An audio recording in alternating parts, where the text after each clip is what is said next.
¿Por qué Athena es tan inservible en Saint Seiya? El otro día mientras hablaba con mi hermano de la serie, me hice esa misma pregunta. Digo, se supone que es la gran diosa de la guerra que está aquí para regir y proteger a la humanidad de todos los demás males y dioses que atentan contra el mundo. Y sin embargo... Sí, eso. Así que me puse a la tarea de responder esa pregunta y hoy hablaremos de eso, revisando el historial de su creador y comparándola con otras grandes obras de su época. Y lo que descubrí es bastante interesante, no voy a mentir. Y no es por la razón que seguramente estás pensando. Primero hay que ponernos en contexto. Saint Seiya o Caballeros del Zodiaco está basado en el manga de Masami Kurumada, este borrachín de aquí. Y este señor hace exclusivamente historias que pertenecen a la demografía shonen, lo cual, a pesar de las connotaciones que tiene acá en Occidente, donde lo primero que nos viene a la mente son animes de batallas y podercitos, en Japón la palabra shonen no es tanto un género, sino una demografía a la que va enfocada la historia en cuestión, siendo en este caso un público varonil joven de entre 12 y 17 años. Y ya sé lo que estás pensando. Y claro que eres más que bienvenido a darle like al video y suscribirte al canal para no perderte ningún video futuro. No, pero ya en serio, por lo que acabo de salir de mi boca y seguro estás pensando que como es una obra con el público varonil en mente, la respuesta es...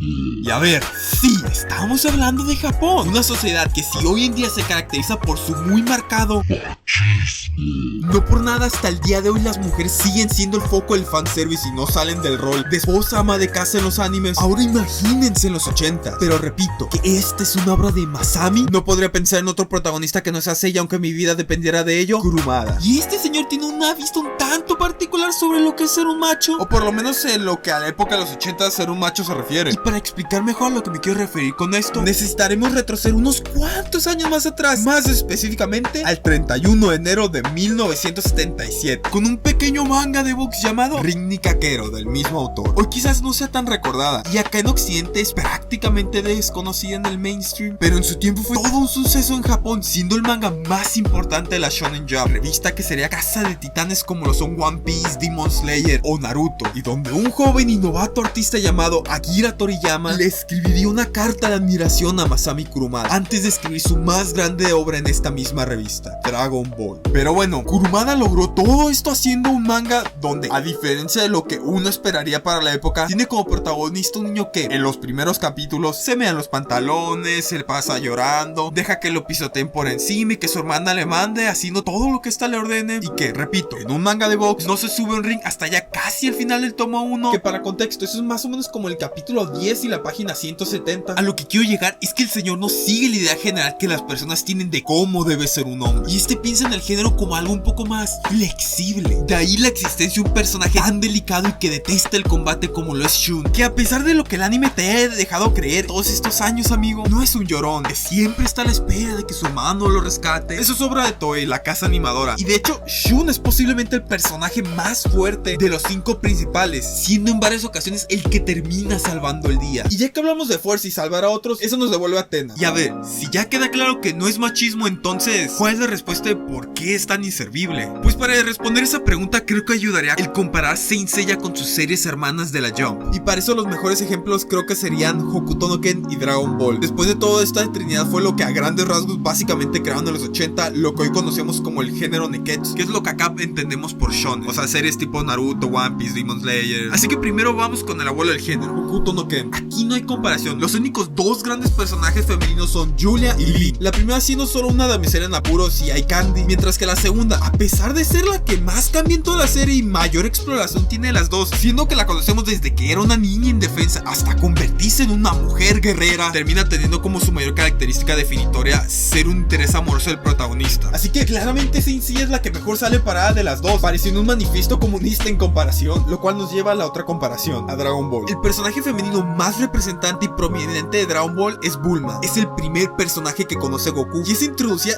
literalmente en el primer capítulo de la historia. Durante todo el primer arco es indiscutiblemente el personaje más importante, haciéndole solo segundo a Goku. Y sí, posteriormente empezará a perder poco a poco su importancia en la historia, como todo el personaje en Dragon Ball que no sepa pelear, pero de alguna manera u otra Akira Toriyama siempre encuentra la manera de devolverle el foco a esta, aunque sea en pequeñas pequeñas cantidades. Ponle, esta siempre ayuda a la historia de maneras no convencionales y que no requieren que esta pelee. Entonces, ¿por qué no ocurre lo mismo con Saori? Bueno, si comparamos a ambas obras, algunas cosas resaltan. Primero que nada, en su primera mitad, Dragon Ball es muy alto en comedia roja, por lo cual está en su interés mantener alguno que otro personaje femenino para atraer a la vista masculina, algo en lo cual Saint Seiya no cae prácticamente nunca. Pero segundo y más importante es el cómo ambas historias entienden su género. Como dije, ambas son neketsus, o sea, traducido, animes donde se dan de vergazos con enemigos cada vez más fuertes. Pero mientras Toriyama parece entender que más no es siempre mejor, Kurumada tiene el mismo acercamiento para las batallas y el crear tensión que los payasos de Dumbo hacer comedia. If they laugh when he jumps 20 feet,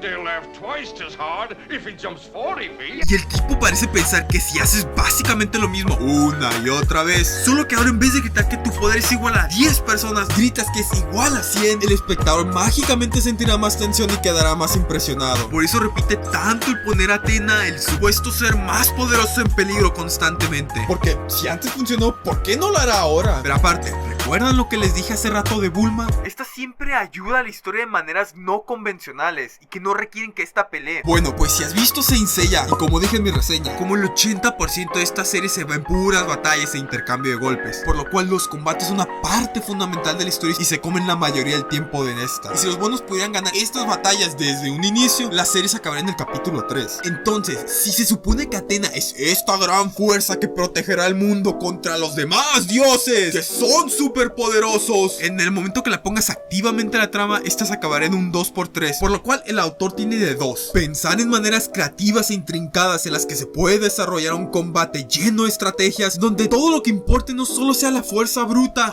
Si te da flojera pensar en eso, puedes buscar maneras en las que puedas evitar deliberadamente que tus personajes más fuertes y el villano de turno se enfrenten hasta que ya sea el mero final, si no es el romperte la cabeza en los combates. Y miren, hay muchas otras maneras en las cuales puedes hacer importante un personaje y evitar que se enfrente al malo de tu historia sin retirarlo de esta. Pero en una historia con la misma fórmula que un Super Mario Bros. Como lo es Saint Seiya, no es como que te queden muchas otras opciones. Entonces la respuesta no es machismo, tanto porque no es el típico estereotipo de lo que pensarás de una persona que es así. Además de que aunque terminen salvando al final a Athena, esta nunca es un trofeo que ganar, sino que simplemente por cómo está escrita, si Kurumada no hiciera esto, la historia se acabaría. Claro que sí, juegan también factores como que esta se publique en una revista enfocada en hombres, ¿verdad? Y aunque no lo considero como algo que te exente de darle un mejor trato a tus personajes femeninos, también es como que vaya a abrir una revista para varones y esperar ver la mejor representación femenina. Así que prefiero poner un fin en este argumento y dejarlo en posibles diferencias culturales, ya que el mercado del manga se basa mucho en este sistema de publicarse en revistas re específicas para un sector determinado del mercado. Sin embargo, considero que la mayor causa es lo que mencioné sobre los niveles de poder